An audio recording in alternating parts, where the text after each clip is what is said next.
The regent, having suffered a head injury, has lost his memory. He has forgotten the 5 years spent in a clandestine relationship with the young emperor, as well as the existence of their child. His recollections are confined to the ambitious days of his youth. Upon hearing this news, I donned civilian attire and ventured to the regent's residence. To my surprise, I overheard him conspiring with his confidant to usurp the throne. The imperial position is precarious, and the young sovereign is but a child. Why not gather our forces to besiege the imperial city and compel that wretched emperor to abdicate? As he spoke, his eyes sparkled with fervor, brimming with ambition, oblivious to the scrutinizing gazes of those around him. The atmosphere was fraught with unspoken tension. His loyal guard, Qin Song, was reluctantly compelled to interject. 5 years ago, did you not seize the imperial city, insisting it be gifted to the current young emperor? You even claimed it was a wedding present.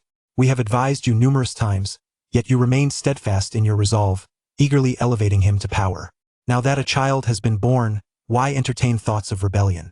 At these words, Gu Jinghang was momentarily taken aback, his grand aspirations frozen upon his countenance.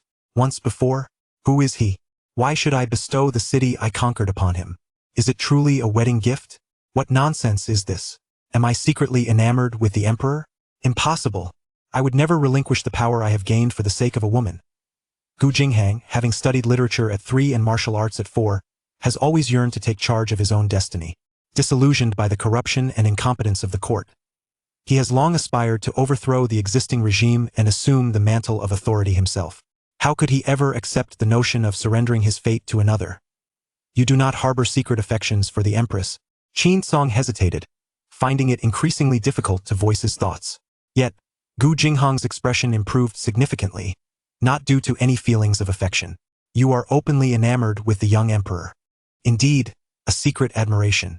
In the days when Gu Jinghang had not yet lost his memory, his feelings for me were an open secret among all. The dragon bed had nearly become his personal domain, as he would lie upon it each night in various poses, teasing me with a mischievous grin. Your Majesty, I have come to serve you tonight. You must be gentle. I am quite frightened, I would reply. With his garments half removed, revealing his muscular sun-kissed chest, he would inquire, do you think Sister Empress would be angry if she knew? Surely not, surely not. I would stand beside him, bemused by the antics of Gu Jinghang on the dragon bed. Outside, he was the stern and authoritative regent, but in my presence, he transformed into a cunning fox, brimming with jealousy and theatrical flair. The notion of Sister Empress was laughable. My harem would not dare harbor even a single mosquito, lest I suffer dire consequences. Yet now, the amnesiac Gu Jinghang exhibited the innocence of youth, appearing on the verge of explosion. Impossible! How could I ever fancy that foolish emperor? I do not have a penchant for men. As his countenance darkened, the guards, fearing his wrath, quickly moved aside the bookshelf behind him. This shelf contains your collection. If you doubt me, feel free to inspect it. Gu Jinghang inhaled deeply, casting a wary glance at Qin Song, his teeth clenched. Though I have lost 5 or 6 years of memory, I trust my taste. Surely you must have amassed a plethora of esteemed calligraphy and paintings, unique treasures. He opened the first drawer with confidence, a half-eaten pastry. The second drawer revealed a hairband. The third contained a few peppercorns. Gu Jinghang furrowed his brow. What in the world are these? Yet the onlookers displayed no surprise. Qin Song sighed.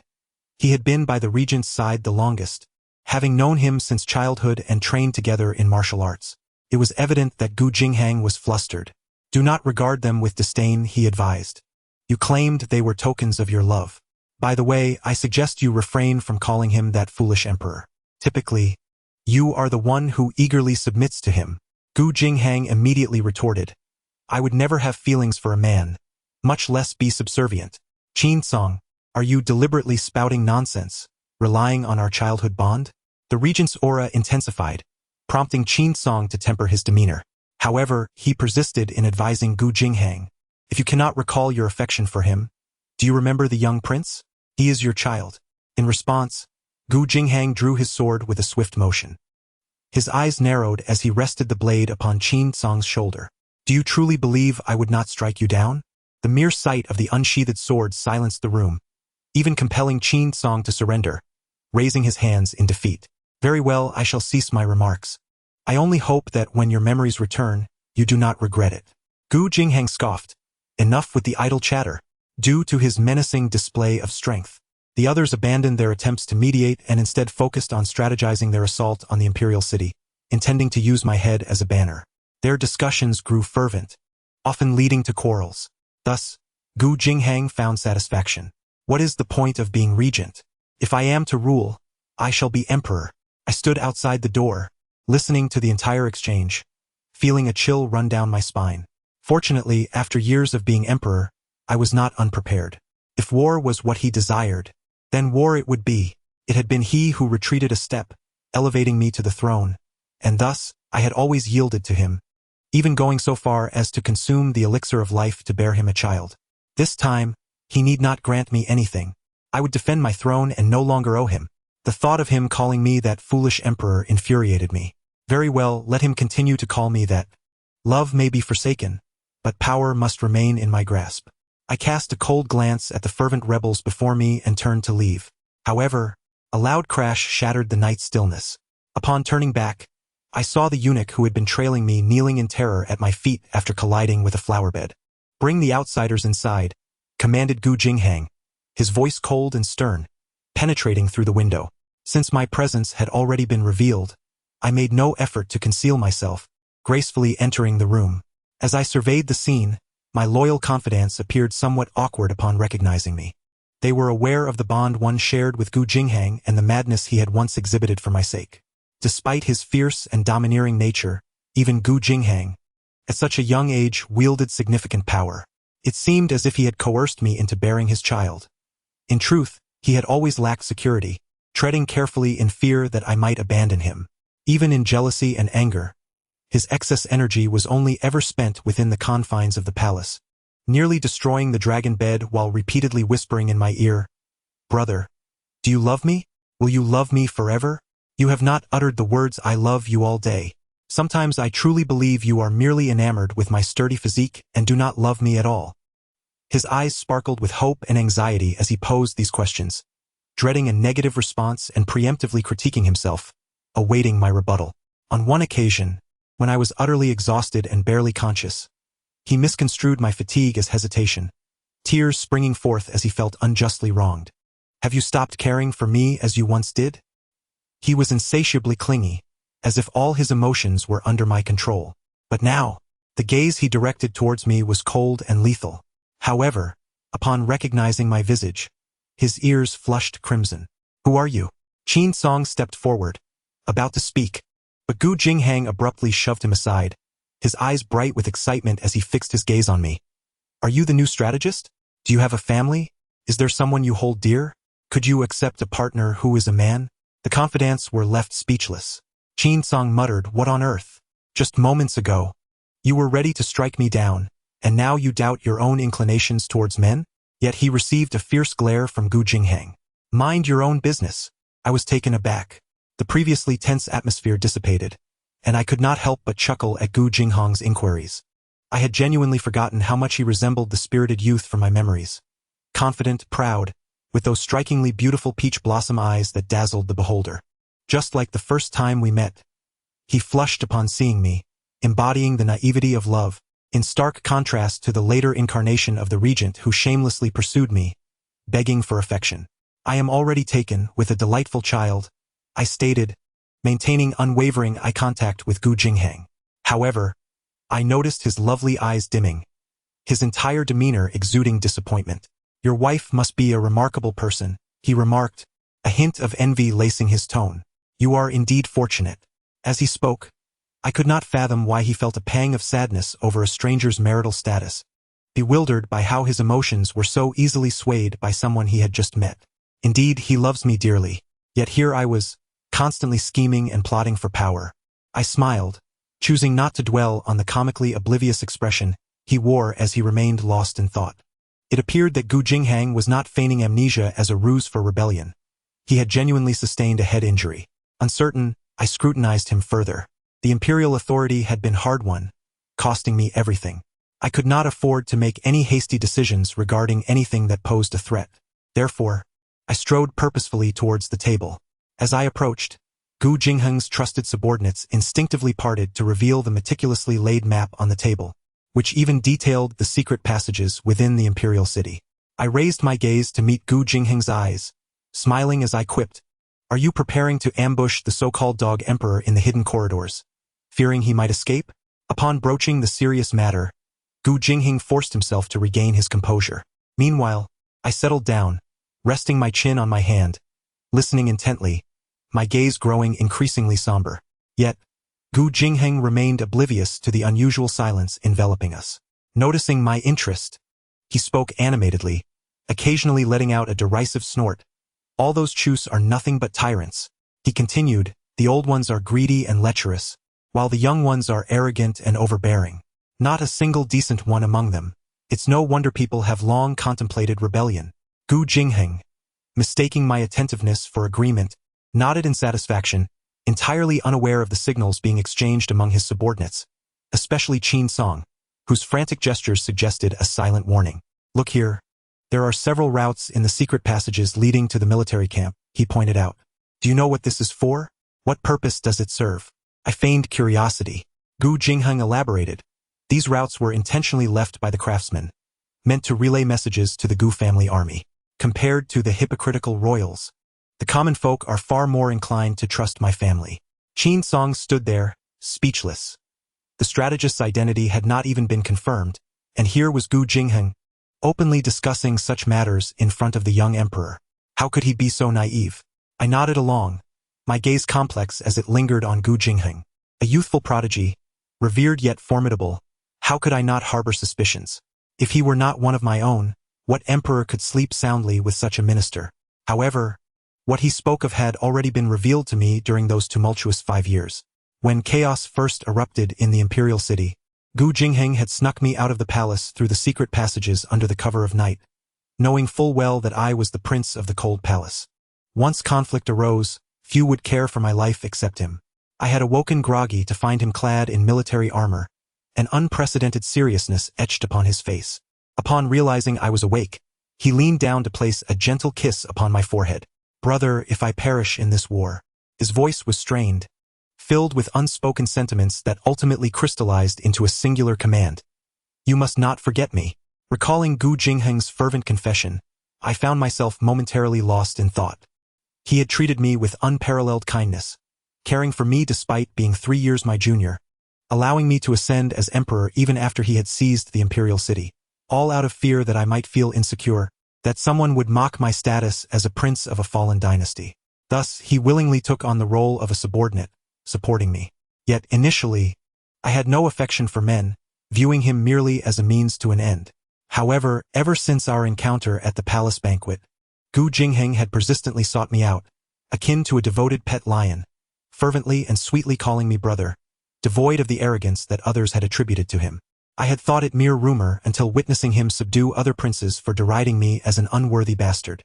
Yet Gu Jingheng's reckless actions, brazenly attacking royalty, were indefensible, even with the Gu family's immense power. After all, an emperor must maintain his dignity. It would have been wiser to strike covertly, so that even if everyone knew who was responsible, they would hesitate to retaliate against the Gu family due to their military might. Now, however, Gu Jingheng was being dragged before the emperor by an old general to kneel in punishment. I cursed him silently for his foolishness. It was then that I first grasped the significance of power, and it was also the moment I did not reject Gu Jingheng's closeness. He remained blissfully unaware, perceiving my change as nothing but joy, promptly presenting me with a whip from his possession as if it were a treasured gift. "Brother, do not fear them. If anyone displeases you, strike them fiercely with this whip.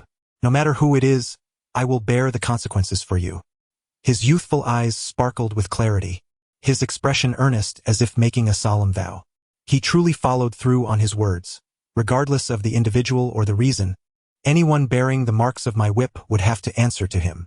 Reflecting on this, I suddenly realized that my temper had likely been spoiled by Gu Jingheng's indulgence. I instinctively glanced at him, who was engrossed in discussing plans, his eyes shining with enthusiasm. Noticing my gaze, he paused. "Military advisor, do you think my idea is feasible?" The memories flooded back, and my gaze softened. I patiently inquired, "What?" At that time, "We could sever the young emperor's head and display it atop the city walls," he proclaimed, "to announce to the world that the Chu royal lineage has come to an end." His expression brimmed with anticipation and sincerity. Hearing this, I stood abruptly, curling my lips into a cold smile. Your Highness, the regent seems to harbor quite the grudge against the royal family. Gu Jingheng was taken aback. The world has long harbored a deep-seated hatred for them. What is wrong with wanting to overthrow them? I nodded in silence, pondering my position within Gu Jingheng's stronghold. What more could I say? It was futile to linger, so I rose to take my leave. Gu Jingheng attempted to retain me. If you find this method too cruel, we could opt for beheading instead. We could drag them to the execution grounds for all the common folk to witness. Enough! My anger flared, and I shot him a fierce glare before storming out. Gu Jingheng, still wishing to speak, was abruptly silenced by his approaching subordinates, who swiftly covered his mouth. However, Qin Song followed in my wake. Your Majesty, the regent has only just regained consciousness. His mind is still clouded. His memories are stuck in the past 6 or 7 years. My pace did not falter. Once he understands everything, he will surely change his mind. I inhaled deeply, halting my steps. I came incognito today. Why did you not inform him of my identity? If they wish to kill me, this is the perfect opportunity. Qin Song wore a pained expression. The regent merely forgot. It is not that he no longer cares. If he were to act in haste today, I fear he might seek to follow me in death. Moreover, he had long issued an order that, if your opinions ever diverged, you take precedence. Your Majesty, he is truly sincere towards you. I listened silently, suppressing the flicker of grievance within me. Tell him I shall await him in the main hall tomorrow.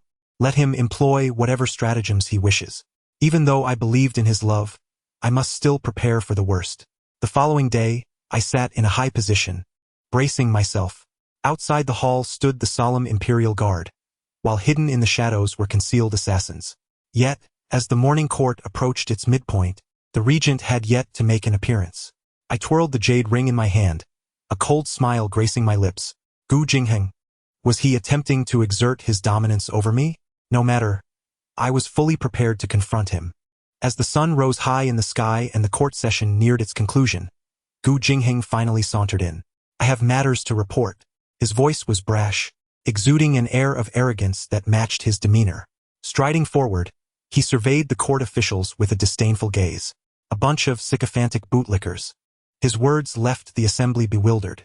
If anyone were to be called a dog, surely no one would dare contend with Gu Jingheng for that title. Yet here he was, insulting everyone present.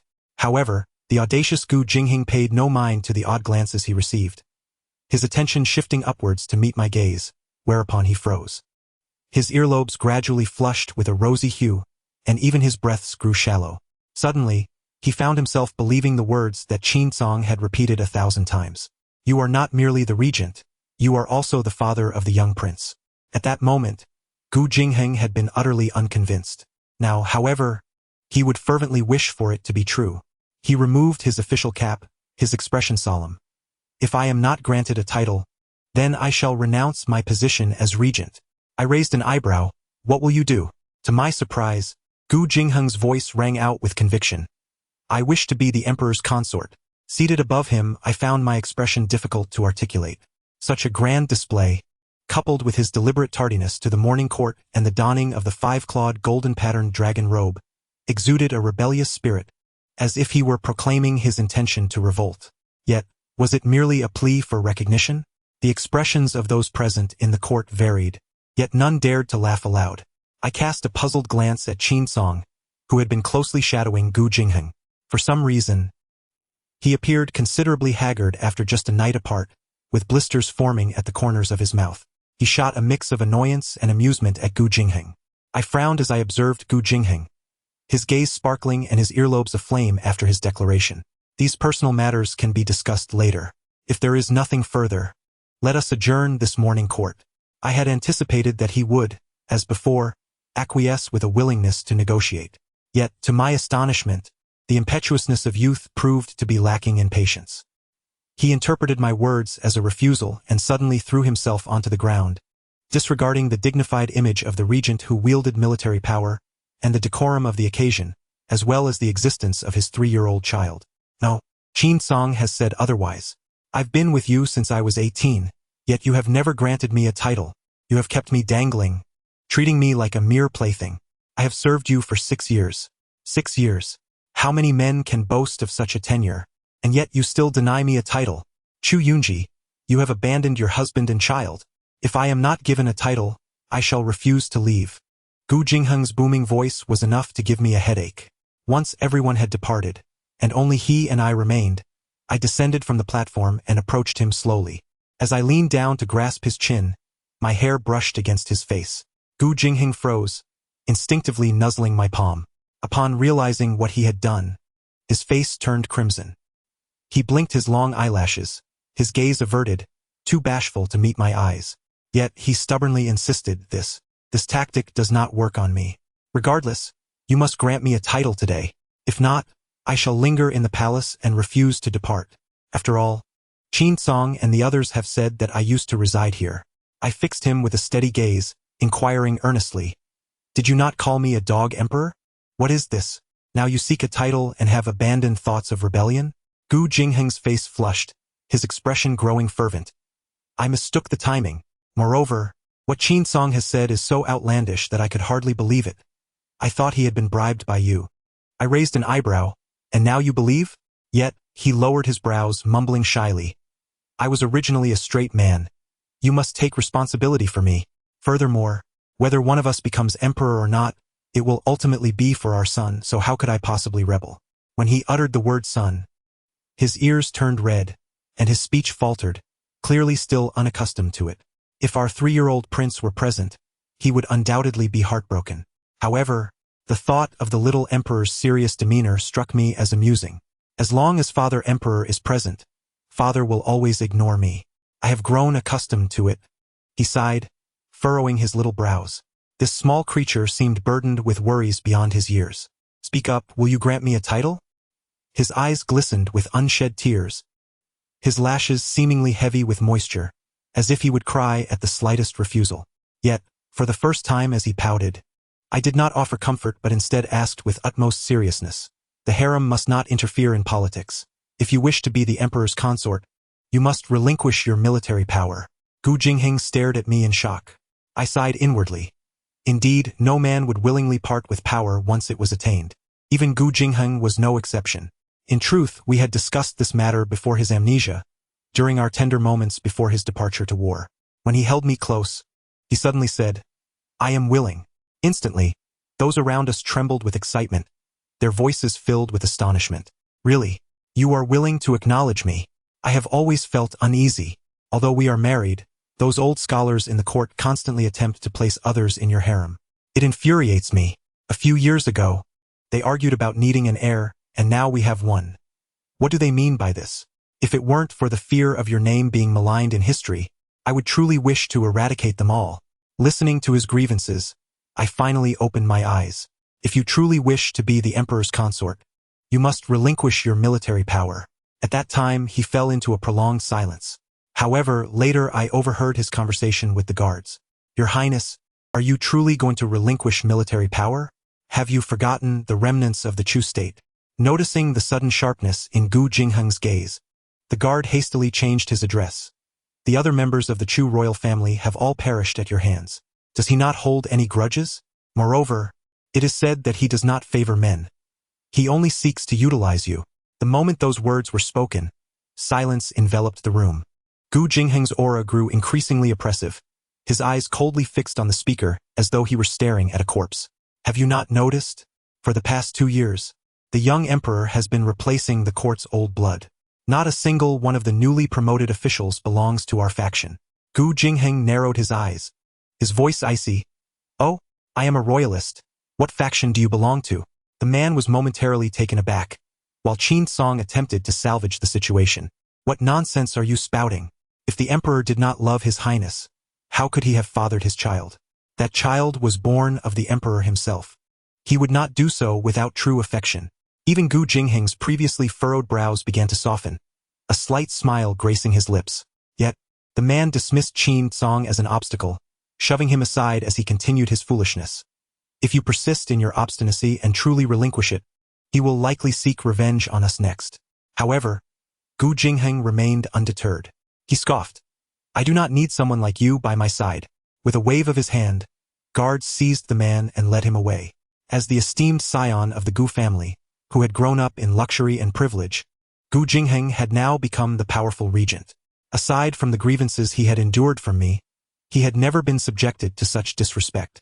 Even the former emperor had been vague in his reprimands, never daring to speak harshly to him. The fact that he had to endure so much today was due to the gravity of the matter concerning military power. Who could have foreseen that the man would be so foolish as to claim I did not love him? Gu Jingheng was a proud individual. In matters of the heart, however, he sometimes felt insecure. Before his expedition, he had repeatedly sought my reassurance in bed. "Brother, you do love me, do you not? Why do you ignore me? Are you being distant? Is my chest no longer appealing? Have you taken a liking to the new scholar? Is he taller than me? Handsomer than me? Do his legs surpass mine? Why are you silent? Have you ceased to love me?" Tears streamed down his face, falling onto mine and jolting me awake. It was already deep into the night, and he nestled into the crook of my neck, making it impossible to discern whether it was tears or sweat. "If you could spare me a few more of your whims, I could love you more."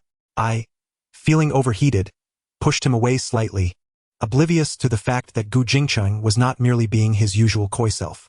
He was genuinely afraid of my affections straying. The military power he wielded was his only means of binding me. Little did he realize, what provided him with a sense of security was simultaneously my greatest source of unease. As an emperor, lacking military authority rendered me no different from a puppet. To be perpetually beholden to others was not the throne I desired. Thus, when he once again inquired about our status, I simply gazed at him in silence, my heart sinking slowly into despair. I had no desire to dissect the reasons. Perhaps maintaining this delicate equilibrium was for the best. We loved each other, yet remained wary. As he aptly put it, never could we contrive the folly of bearing a child. I calmly released my grip on his chin, attempting to sit up, only to be abruptly seized around the waist and pulled into his embrace. Gu Jingqing's gaze burned with intensity, his eyes fixating on my lips. "Brother, are you trying to seduce me? I won't be swayed. I only desire a title. Yet, after being together for so long and having a child, how could I fear such a scenario?" Fortunately, there were no outsiders in the grand hall, so I leaned in closer, just within the realm of breath, a faint fragrance enveloping us, thickening the atmosphere. "Is it truly ineffective?" Gu Jingcheng remained silent, the blush that had previously faded from his cheeks resurfacing, creeping to the tips of his ears. He trembled, his long lashes quivering, suddenly drawing near. Just as he was about to kiss me, a soft, melodic child's voice echoed from outside the hall. "Daddy, did you bring me something fun?" I immediately pushed Gu Jingcheng away, instinctively wiping my mouth as I turned to the doorway to see the small figure. He confidently waved away the palace maids, and once they departed, he hurried over. "Father Emperor, what were you just doing?" The little one looked curiously between me and Gu Jingcheng, pointing at us. Daddy cried again. How embarrassing. The cherubic child bore an uncanny resemblance to a miniature version of Gu Jingcheng, both in features and temperament. From a young age, he exhibited a domineering nature, positioning himself defensively between us. "Daddy doesn't look good when he cries. Be careful or Father Emperor might not want you anymore." The 3-year-old giggled, yet my brows furrowed at his words. Gu Jingcheng, inherently sensitive and insecure in matters of the heart, would surely erupt upon hearing such remarks from his own son. I wondered who had taught him such things. I had expected Gu Jingcheng to brush it off, perhaps giving the child a gentle swat on the backside, as he had often done in similar situations, secretly wrestling with his feelings or playfully feigning weakness in bed to coax me into changing positions. Instead, he adopted a stern expression, furrowing his brow at the little one. "So this is the little prince that brother gave me. How come he doesn't resemble you at all? Not cute. Brother, can you give me a smaller version of you? Please." Gu Jingcheng's eyes glistened with anticipation as he looked at me. I glanced back and forth between the two, wondering if they were engaged in mutual torment. As expected, the little one pursed his lips, on the verge of tears, prompting Gu Jingcheng to pinch his small mouth shut. "Don't cry. I don't want to hear it." I was momentarily taken aback, while the little one silently shed tiny pearls of tears. My heart softened, and I considered saying a few comforting words, but then caught Gu Jingcheng's reproachful gaze, as if to say, "No favoritism. I am still brother's baby." Gu Jingcheng continued to amuse the little one within the palace until the child fell asleep. Only then did he shyly approach me, his face flushed. "Where will I sleep tonight?" I shot him a disapproving look, questioning his audacity to ask such a thing. Why had he made the child cry while trying to entertain him? You will sleep in my hands. I had expected him to behave more modestly, but I underestimated the thoughts swirling in his mind. His entire face turned crimson, his hands picking up and putting down objects repeatedly. Just as I began to feel puzzled, I saw him resolve himself, placing his hands on his waist, preparing to unfasten something. Suddenly, it dawned on me, and I felt my own cheeks heat up. Not that kind of staying. It appeared that this flirtatious man had harbored such thoughts since his youth. No wonder he had caused so much trouble after our marriage. Having been together for a long time, his audacity had only grown, and his antics had multiplied. I closed my eyes briefly, attempting to quell my embarrassment and irritation. Gu Jingcheng was already 3 years my junior, and having lost 6 years of memory, his maturity now lagged behind mine by at least 9 years. Not to mention, he had been doted on since childhood and had never endured hardship, rendering him somewhat juvenile. I should be more forgiving of him. Thus, when I opened my eyes again, I found Gu Jingcheng looking utterly lost. I understood that his behavior stemmed from his care for me. Sighing, I took his hand in mine. Since he had forgotten everything, I might as well enjoy the process of teaching him anew. I led him to the bathhouse.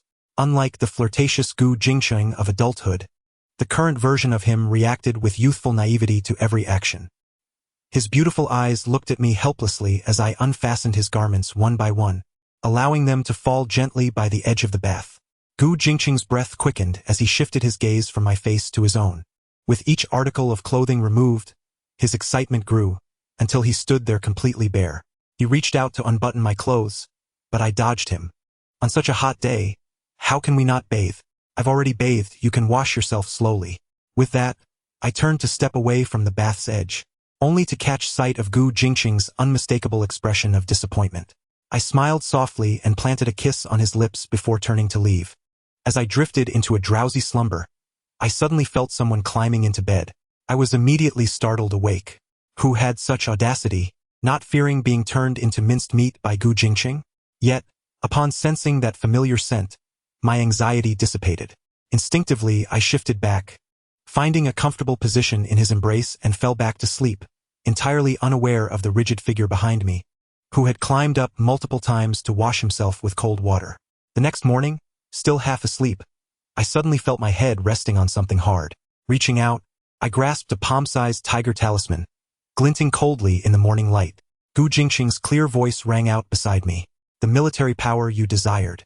Did the me who didn't lose my memory truly seem so stingy as to not grant you this? Yet he doesn't love you as I do, for reasons unknown. His amnesiac self had taken to making comparisons, mentioning Qinsong, referencing our child, and now even bringing up his former self. And he smiled warmly, wrapping his arms around my waist. Don't like him. Like me instead. I gazed at him quietly. Are you truly willing to give it to me? Sincerely? Gu Jingcheng's eyes sparkled as he nodded eagerly.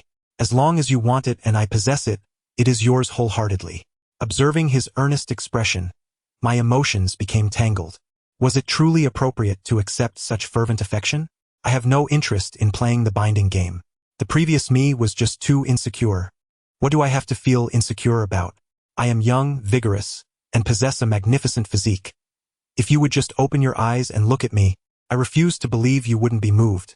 However, you had better not change your heart, or I fear I might go mad and resort to violence. Gu Jingcheng spoke through gritted teeth, casting a glance at me before shyly lowering his head. I'm not usually this violent. I let out a nonchalant hum, disregarding the matter. I understand how young boys tend to put on an act in front of those they admire. After all, I have known Gu Jinghang from his youth to adulthood. He is not only flamboyant and prone to jealousy but also rather boorish. Since we have reached a consensus, let us draft the imperial decree, he exclaimed. The decree to appoint me as your imperial consort. His eyes sparkled with excitement as he gazed at me. Zhu Yunji, you wouldn't renege on your promise, would you? It was agreed that we would give our father-son duo a rightful title. Gu Jinghang feigned the demeanor of a jilted lover, looking at me with an expression of pitiful grievance. Father, I already have a title. It is you who does not. Early in the morning, the little one came to attend his lessons again. With palace attendants around, he maintained an air of solemnity. Though small in stature, he bore a resemblance to a learned scholar, prompting Gu Jinghang to pinch his son's cheeks playfully. You little rascal, always teasing your old man. Yet he was oblivious to the fact that, in the past, he had sought opportunities to be alone with me, using the child as a pretext. You always cling to your father, denying me any chance. Huh? Very well. Don't blame me if I decide to have another child with him, and then I won't dote on you any longer. Or through subtle inducements. The tutor mentioned you have been regressing lately, so you must stay in the study today. Over time, the little one grew increasingly skeptical of him. He even felt a tinge of resentment towards Gu Jinghang for vying for my attention. However, at that moment, Gu Jinghang was too preoccupied to pay him any mind. He gleefully ran off to grind ink, ultimately returning with the imperial decree, presenting the brush to me. He showed not the slightest concern for my attire, clad still in my nightclothes, gazing at me with eager anticipation, silently urging me on. Once I finished writing, before the ink had dried, he took it up, blowing on it repeatedly before tucking it into his bosom, treating it with even greater reverence than when he held the tiger talisman. I had thought that Gu Jinghang would never regain his memories and found a certain comfort in the way he was. After all, the image of him wielding the decree, arguing passionately with the scholars, was still vivid in my mind. Oppose my becoming an imperial consort? I have already sired a child. Does your opposition hold any weight? Do you understand the meaning of familial joy? What business is it of yours? Deathly admonitions? I fear them not. If you have the audacity, then do perish before me. That would conveniently vacate a position for my own people to rise. His attitude was brazen, marked by a reckless defiance. He even unsheathed his sword and tossed it to the ground, reveling in the chaos. Come, show me your demise. Truly, the heavens have reversed. Who endowed you with the audacity to threaten? Do you not know that I am the emperor's protector? Yet now, Gu Jinghang seemed to remember everything. Brother, do you truly prefer another version of me? Are you considering a change of heart? I responded, somewhat exasperated, but isn't that still you? It is different. Have you fought before? Too genuine. He merely knows how to sow discord and offer borrowed favors. I had long intended to bestow the tiger talisman upon you. As the constant back and forth was rather bothersome, I thought to delay until after the battle. Who knew I would lose my memory? Woe is me. You must not develop feelings for him. Gu Jinghang nestled against my neck, whining and acting spoiled. To spare my waist, I hurried to soothe him. Little did I know that after calming this version of him, he would transform yet again in the dead of night. Brother, you promised to love only him. What shall I do? He had manifested another persona, one with a character akin to a cat and another like a dog. Yet both shared an equal affection for me. Little one's epilogue. I am the sole prince of the Chu royal family, yet I find no joy. My father is male, and so is my other father. They are perpetually too busy for me, and my father often clutches his waist, complaining of discomfort. Whenever this occurs, my other father behaves most obediently. I observed this and, imitating him, approached my other father, feigning the same complaint. As I practiced, I secretly gauged his reaction, only to see his face darken, resulting in my backside bearing the brunt of his displeasure. As I grew older, I began to comprehend why I had two fathers. According to the Grand Tutor, it was a breach of ancestral teachings. I should not emulate such behavior. I glanced at my father, then at the Grand Tutor's grandson. How handsome! How delightful! The Grand Tutor was right. I must not defy my ancestors. Yet my ancestors were the unconventional Gu and Chu families. The end of the tale. Thank you for listening. We shall meet again in the next story.